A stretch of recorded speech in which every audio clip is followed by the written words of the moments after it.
Avec la crise, tout le monde veut faire des économies, surtout sur les factures d'électricité, de gaz ou de fioul.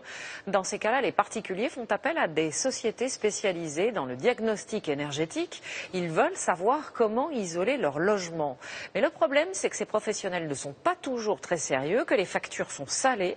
C'est une enquête de l'UFC Que Choisir qui le révèle. Justine Veil, Caroline Robillard.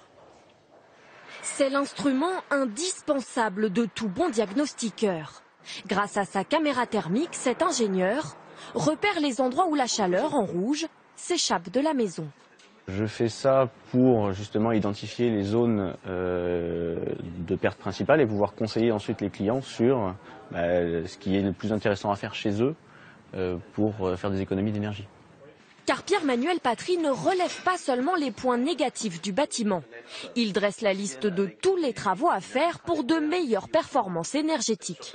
Le but, c'est améliorer l'habitat, mais il l'assure, sans pousser à la consommation. Notre rôle, c'est vraiment d'accompagner une cliente dans son projet, de le conseiller sur les bons travaux à réaliser et pas du tout de le pousser à faire des travaux coûte que coûte.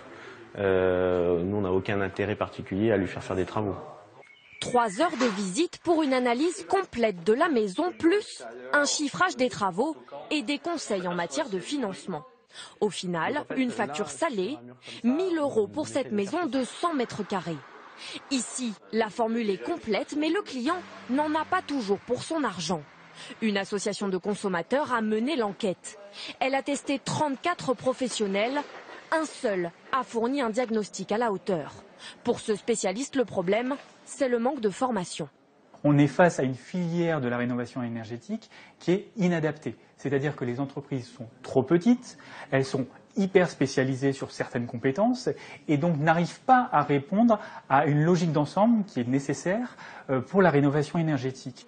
Le propriétaire de notre maison de 100 mètres carrés, lui, a dépensé 30 000 € pour ses travaux.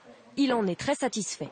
On a détuilé l'ensemble de la toiture et on a rajouté une couche d'isolant d'à peu près 15-20 cm. J'avais une vieille chaudière de 1987, donc on est passé là sur une chaudière à condensation.